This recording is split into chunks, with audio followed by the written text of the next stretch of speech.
رشتہ جوڑنے کو صلہ رحمی کہا جاتا ہے اور رشتہ توڑنے کو قطع رحمی کہا جاتا ہے۔ ارحام رحم کی جمع ہے، رحم رشتے کو کہا جاتا ہے۔ حدیث میں آتا ہے کہ جب اللہ تبارک و تعالیٰ نے رحم یعنی رشتے کو پیدا کیا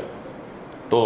اس رشتے نے اللہ تبارک و تعالیٰ سے کچھ عرض معروض کی، تو اللہ نے جواب میں ارشاد فرمایا کہ کیا تم اس چیز سے مطمئن نہیں ہو کہ جو تمہیں برقرار رکھے گا میں اسے برقرار رکھوں گا، اور جو تمہیں توڑے گا میں اس کو تباہ کر دوں گا، میں اس کو توڑ دوں گا۔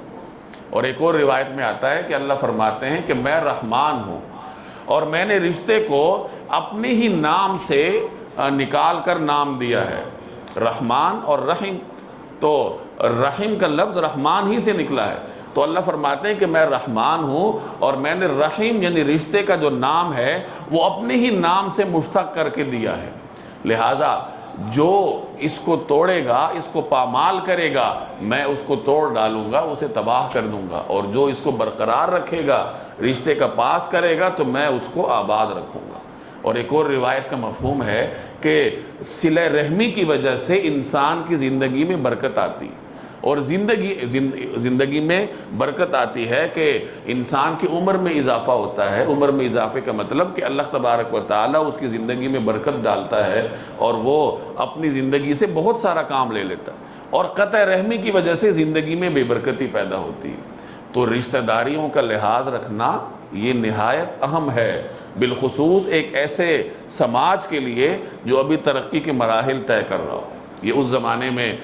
مسلمانوں کو تعلیم تھی جب مسلمان مدینہ منورہ میں اپنے ایک سماج کی بنیاد رکھ رہے تھے، اور آج ہم بھی اس سے گئی گزری صورتحال کا شکار ہیں کہ ہمارے ہاں رشتہ داریوں کا لحاظ نہیں رکھا جاتا، معاشرے میں ہزار قسم کی برائیاں ہیں۔ تو بہرحال اگر درجہ بدرجہ ان برائیوں کو ختم کیا جائے، قرآن کریم پڑھنے کا مقصد یہی ہوتا ہے کہ جہاں جو حکم نظر آئے وہی انسان اس پہ عمل کرنے کی کوشش کرے۔ بہت سارے شکوے شکایتیں ہوتی ہیں رشتہ داروں سے، لیکن کامیاب انسان وہ ہے جو شکوے شکایتوں سے بالاتر ہو کر اپنی رشتہ داری برقرار رکھنے کی کوشش کرے۔ اگر کوئی رشتہ دار آپ کے ساتھ اچھا سلوک کرتا ہے اور آپ بدلے میں اچھا سلوک کرتے ہیں تو یہ تو کوئی کمال نہیں۔ کمال تو اس میں ہے کہ ایک آدمی آپ کے ساتھ برا سلوک کرتا ہے اور آپ جواب میں اس کے ساتھ اچھا سلوک کریں، اللہ کے حکم پہ عمل کرتے ہوئے، جناب رسول اللہ صلی اللہ علیہ وسلم کی سنت کو پیش نظر رکھتے ہوئے، تو اس میں کمال ہے، اور اسی پر اللہ تبارک و تعالی انسان کو اجر دیتا ہے۔ ہم ایک ایسے معاشرے میں رہتے ہیں جو سر سے لے کر پاؤں تک مادیت پرست ہے، نتیجتاً ہمارے رویے بھی ہمارے مفادات کی بنیاد پر بنتے ہیں۔ ایک آدمی سے میرا مفاد وابستہ ہے، میں بڑی ہنسی خوشی اس کا استقبال کروں گا اور بڑی اس کی آؤ بھگت کروں گا اور خوب اس کی خاطر تواضع کروں گا، اور کسی کے ساتھ میرا مفاد وابستہ نہیں ہے تو میں اس کو دروازے سے واپس کر دوں گا، اس کے ساتھ اپنا رویہ غلط رکھوں گا، یہاں تک کہ لوگ عام طور پر جن سے مفادات نہ ہو ان کے جنازوں میں بھی نہیں جاتے، خوشیوں میں بھی شریک نہیں ہوتے۔ اس کی بنیاد کیا ہے؟ بنیاد یہی ہے کہ قرآن کریم ہم نے نہیں پڑھا، دین کا مزاج ہمیں نہیں معلوم، نبی کریم صلی اللہ علیہ وسلم کی سنت کا ہمیں علم نہیں ہے، اور مغربی تہذیب ہم پہ حاوی ہے، اور مغربی تہذیب اپنے دامن میں مادیت پرستی لے کر آتی ہے۔ اسی تہذیب کے ہاتھوں ہمارا یہ حال ہے کہ ہم سر سے لے کر پاؤں تک اپنے نفع کو دیکھتے ہیں، مادیت پرست ہیں، اور لالچی طبیعت کا ہر انسان آہستہ آہستہ حامل ہوتا جا رہا ہے، اور رشتہ داریوں کی بنیاد بھی یہی مفادات ہوتے ہیں کہ جس رشتہ دار سے کوئی مفاد ہے اس کی خیر خیریت دریافت ہوتی ہے، اور جس سے کوئی مفاد نہیں ہے تو سال ہر سال بھی اس کی خیر خبر کوئی نہیں لیتا۔ خیر خبر اس لیے نہیں لی جاتی کہ میرا اس سے مفاد ہے، بلکہ خیر خبر اللہ جل جلالہ کے حکم کو پورا کرنے کے لیے لی جاتی۔ صلہ رحمی کا حکم ہے ہمیں،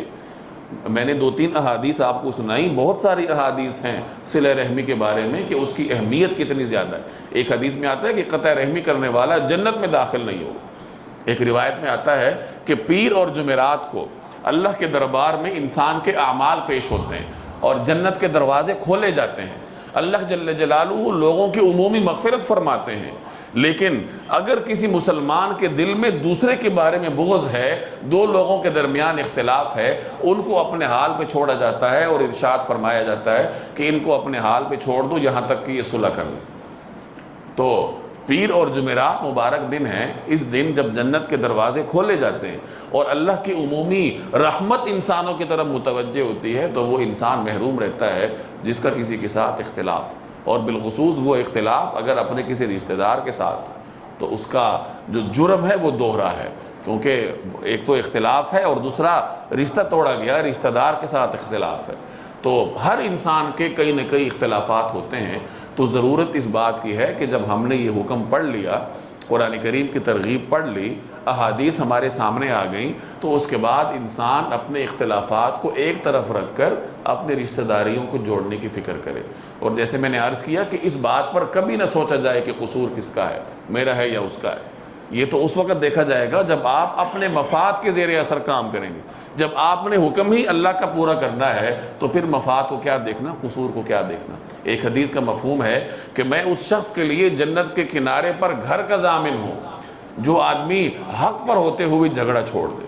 آپ بے شک حق پر ہیں، آپ کے ساتھ زیادتی ہوئی ہے، لیکن پھر بھی آپ اگر جھگڑا چھوڑ دیں، اس کو معاف کر دیں، اپنا رشتہ برقرار رکھ دیں، تو اس حدیث میں نبی کریم صلی اللہ علیہ وسلم نے جنت میں گھر کی ضمانت لی ہے، اور ظاہر ہے